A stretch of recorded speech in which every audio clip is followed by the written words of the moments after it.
What you are going to learn today, this is about रानी लक्ष्मीबाई, है ना? हम सबने सुना है इसके बारे में. आपका क्या है, 9th क्लास में you always have a descriptive paragraph. अब इस डिस्क्रिप्टिव पैराग्राफ में क्या होता है कि you have to write about the whole life of that particular personality. अब वो चाहे रानी लक्ष्मीबाई है या शिवाजी महाराज हैं या गांधी जी हैं, सरदार वल्लभ भाई पटेल है, कोई क्रिकेटर है, मदर टेरेसा है. तो आपको ये टॉपिक्स प्रिपेयर करने हैं जो हम एक एक करके कंप्लीट करेंगे. So what we are going to do today, आज हम सीखेंगे रानी लक्ष्मीबाई की लाइफ. थोड़ा सा I am giving you the hints और उन हिंट्स को आपको यूज करना है. You will use that vocabulary and then you will write the whole thing. ये आपका 5 मार्क्स का आएगा, डिस्क्रिप्टिव पैराग्राफ है ये. So you will get 5 marks for this. यहाँ पे आपको सिस्टमैटिकली कि भाई रानी लक्ष्मीबाई कौन थी, आपको सारे हिंट्स देंगे. एग्जाम में सारे हिंट्स देंगे कि व्हेन शी वाज बोर्न. तो ये कोई हिस्ट्री नहीं है जिसमें आपको कुछ प्रिपेयर करना है, लेकिन what is like your participation in that कि जो उन्होंने आपको इंफॉर्मेशन दी है उसे आप एक ब्यूटीफुल लैंग्वेज के थ्रू अच्छी वोकैबुलरी के साथ एक्सप्रेस करें. समझ गए? तो सबसे पहली गलती जो हम करते हैं कि शी वॉज बॉर्न कहना है. क्या कहना है? आपको शी बेयर शी बॉर्न नहीं कहना है. शी वॉज बॉर्न, पैदा हुई थी तो शी वॉज बॉर्न.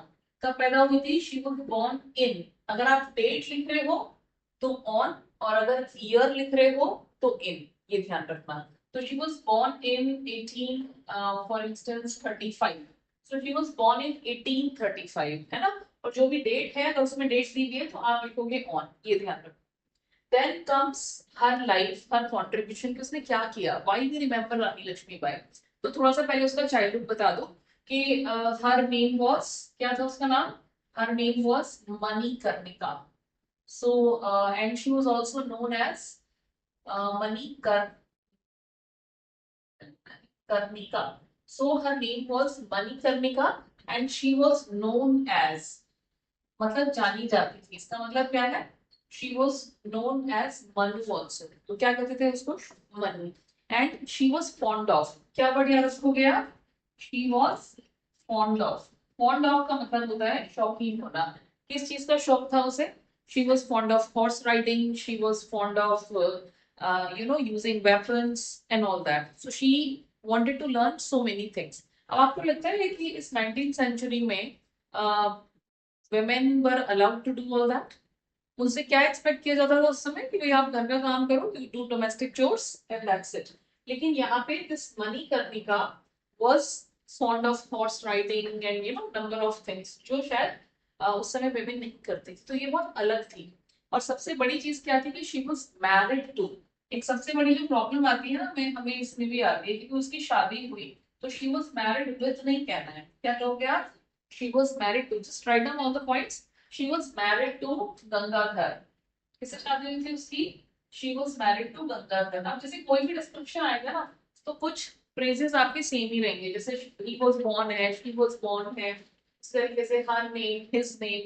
लड़का है तो his name, लड़की है तो her name. ठीक है? She was known as, known for. किसके लिए फेमस थे वो बता दो. known as या फिर known for, है ना? known for the bravery.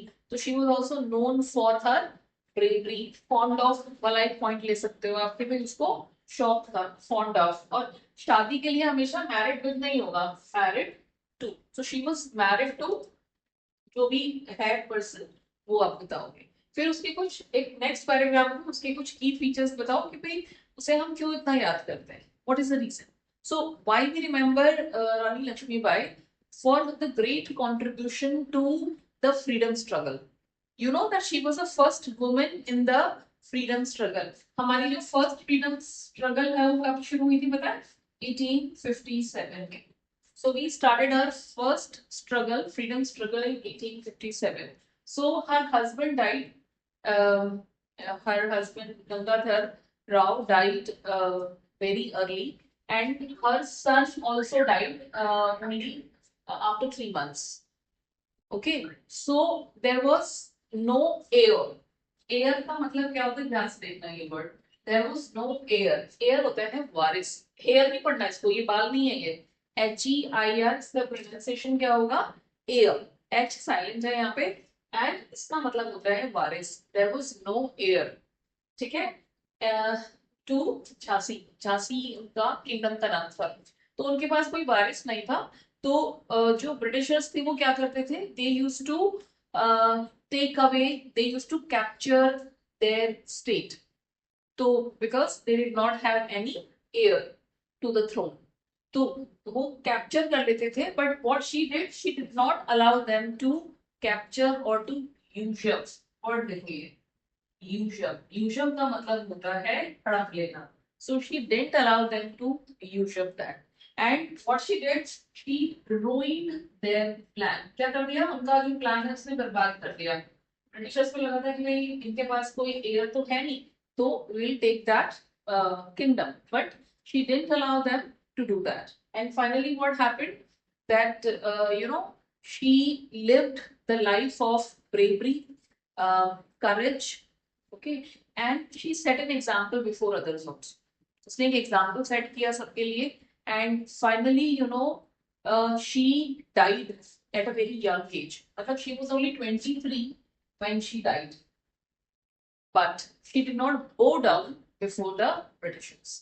तो उसने वो झुकी नहीं उनके सामने। एक और चीज ध्यान रखनी है, जब आप ये लिखोगे, ये सारे जो कैरेक्टर्स हैं ये पास्ट के हैं, है ना, हिस्टोरिकल कैरेक्टर्स हैं, तो आप यहाँ पे पास्ट टेंस ही यूज करोगे, तो डू नॉट नहीं यूज करना है, क्या यूज करोगे, did not. So she did not go down, ठीक है, किसी भी हालत में वो झुकी नहीं इसके सामने। अगर गो डाउन थोड़ा सा सिंपल वर्ड लग रहा है तो इसकी जगह आप सकते हो succumb. She did not succumb to, succumb मतलब झुक जाना, सरेंडर कर देना, और surrender is another word। So she did not surrender in any case, she saved so many lives, and she had also adopted a child, उसने एक son को भी adopt किया था, and but the Britishers were not ready to accept that, कि भाई हम नहीं मानते, we don't accept an adopted child, so this is how। तो ये होता है कि this you live your life with dignity। तो ये जो है she symbolizes, रानी लक्ष्मीबाई क्या symbolize करती है, that dignity, self esteem and all that। अगर आपने ये इस तरह के वर्ड्स उसमें यूज करे तो डेफिनेटली, और ग्रामेटिकली अगर आप ओके हो, so you are going to get very good marks. ठीक है, तो पैराग्राफ में लिखो और क्रोनोलॉजिकली लिखो, कि भाई पहले उसकी आप शुरुआत वाला पॉइंट बताओगे कि कैसे बॉर्न हुए थे, आफ्टर दैट उसका चाइल्डहुड, फिर उसका ग्रेट कॉन्ट्रीब्यूशन, और finally what happened, how that person died. Is that clear? तो ये 4 पैराग्राफ्स में आप इसे 3 to 4 पैराग्राफ्स में आप इसको इस तरह से कंप्लीट करें। Got it? Okay, so do that.